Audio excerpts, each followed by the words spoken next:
off to Jonathan Taylor. Huge hole. He's at the 30. He's going to go. 10, 5, touchdown. Jonathan Taylor made a man miss the line of scrimmage and then runs it into Pater. And a one-handed INT. Are you kidding me? Kenny Moore. What a play by Nyheim Hines.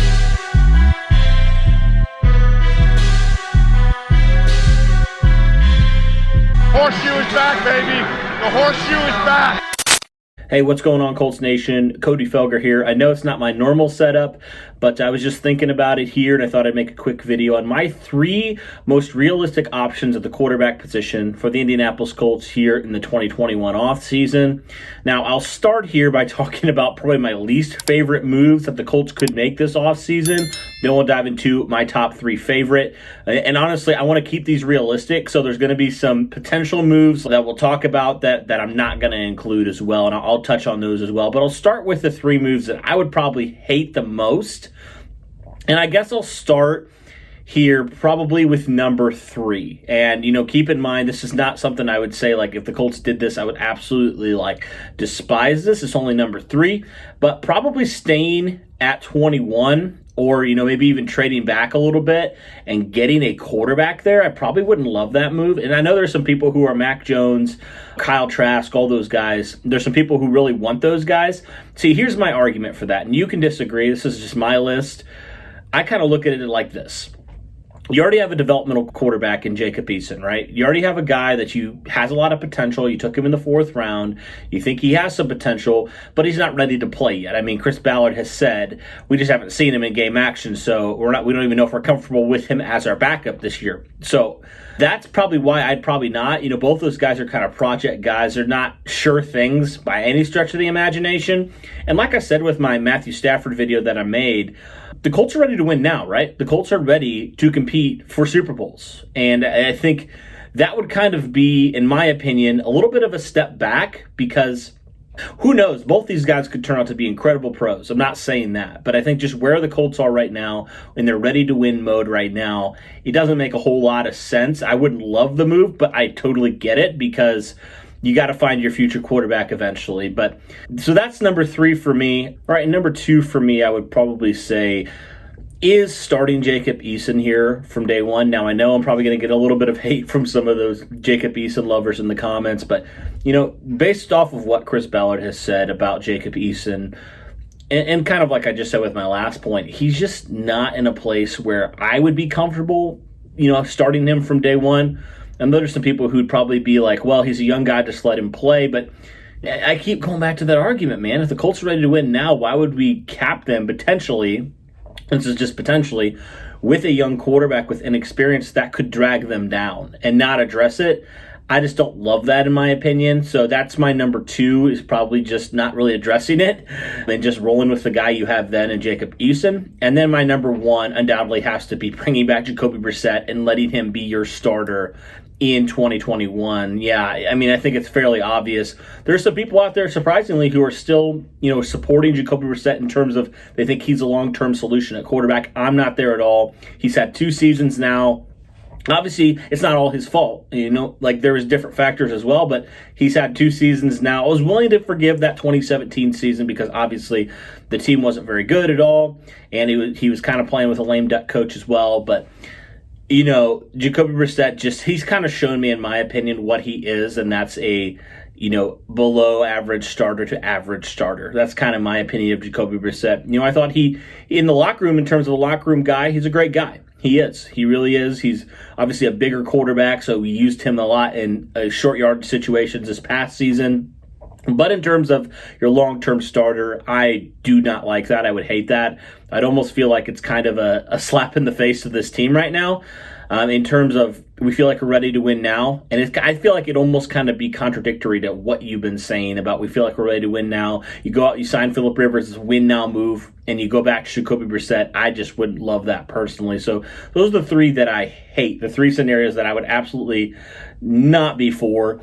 Let's move on now to the 3 scenarios that I think are the most realistic. And I'll start here with probably number 3 is trading up. And I'm personally of the belief that I'd rather trade up for a guy, give away probably a lot of draft capital, but if you fall in love with one of these quarterbacks, probably won't be Trevor Lawrence, probably won't be Justin Fields, but there's a couple guys there. Trey Lance is one name I know has been big, and also Zach Wilson at BYU. If you fall in love with one of these guys, why won't you trade up to top 10, top 5 and go get one of these guys? And the only reason I have it at 3 is because I don't know if Ballard would do this. We know how much he loves his draft capital. But, Chris Ballard is also, in a lot of ways, he's been, when he likes a guy, he's gone for it, right? He's made the move. He's not afraid to do that. I've just never seen him, pull a big move like this here in the first round, especially for a quarterback. I mean, he's got to have a lot of conviction to do that, him and his staff. So, however unlikely, I feel like it's still an option on the table, and I would love it because, talking about rookie quarterbacks, if you get one of those guys, that signals a little bit more to me, hey, we're looking for a more refined prospect, right? And we feel like this quarterback, while he's a rookie, can still give us a really good chance to win. I'd personally do that over taking a guy at 21 or trading back and getting another quarterback, because these guys are more refined, more NFL ready, in my opinion, than some of those guys that you'd find later on in that first round or early second round. So that's number 3 for me. Number 2 for me, though, it has to be probably trading for a Sam Darnold. And, I know some people don't necessarily love what Sam Darnold's done in the league, but, kind of looking at what he's had to work with, it hasn't been a whole lot.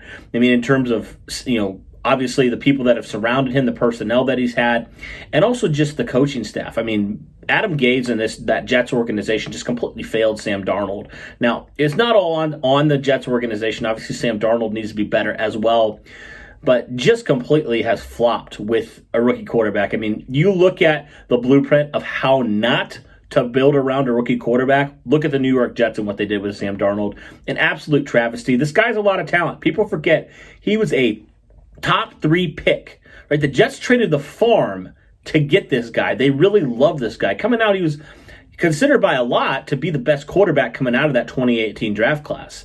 Now, obviously, he hasn't translated to the league for those reasons I just said, but, this guy's a lot of talent, and I wouldn't be opposed if Ballard, potentially acquired this guy for cheap, especially if the Jets are going to get a guy like Justin Fields there at number 2, and maybe the Sam Darnold doesn't cost as much. So this could be more of a cost-effective, save your draft capital, get a guy with potential, but he's not as refined as my number 1. And I think my number 1 is fairly obvious.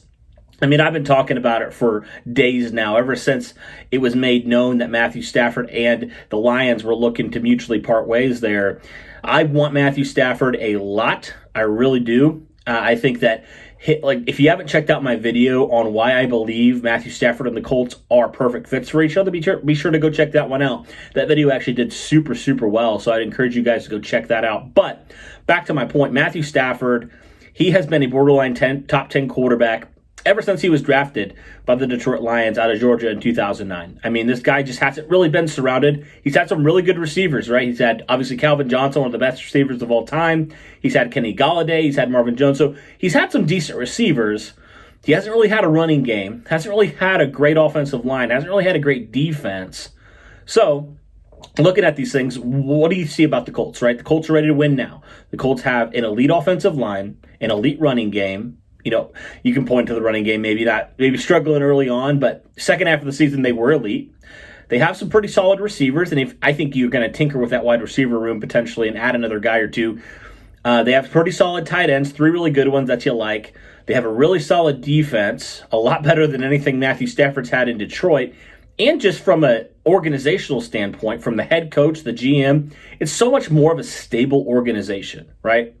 I mean, Matthew Stafford had a couple coaches in his career. Really, none of those guys were offensive-minded, right? And so you have a head coach, former quarterback, Frank Reich. I think this pairing is just a match made in heaven, in my opinion. So that would probably be my number 1 because it allows you to win now. It's not a Phillip Rivers move, right, where it's a 1 to 2 year thing. This is a 5 to 7 year thing, in my opinion, if you make this trade. And, we've talked about the compensation that would be needed, probably a first-round pick, maybe a couple seconds, I don't know, something like that. It really depends on where the Lions are and where other teams are offering at that point. But Yeah, in my opinion, this one makes the most sense for both sides, honestly. For Stafford wanting to potentially go to the playoffs, win a Super Bowl, and then from the Colts just wanting a stable situation at quarterback for the first time in a couple of years. I mean, ever since Frank Reich's been the coach, he's had a different starting quarterback every single year, which is absolutely insane in my opinion. This would give them a little bit more stability to build off each other. Man, it would just be good for Frank Reich to have a quarterback that he can look at long term and kind of build around and work with. So, yeah, those are my top three. You know, there are some unrealistic guys like probably Aaron Rodgers, probably Deshaun Watson, some of those things that I probably don't see the Colts doing, especially Deshaun Watson. I mean, unless the Houston Texans are feeling like Bill O'Brien that day, there's no way in the heck they're trading away Deshaun Watson to a division rival. And if they did, I mean, good grief. You think acquiring Matthew Stafford or trading up to get one of those quarterbacks there in the top 10 or top 5 is a lot. I mean, I would think the Texans would want multiple first-round picks, multiple draft capital. I don't know if I'm ready to go there yet. So that's my list, guys, of the top 3 most realistic options for the Indianapolis Colts in the 2021 offseason. If you guys had any more thoughts, I know potential guys like Carson Wentz is a name that's been thrown out there, and there's some other guys as well. Be sure to drop those in the comments. That'll do it for this one, guys. Thanks so much, and as always, go Colts.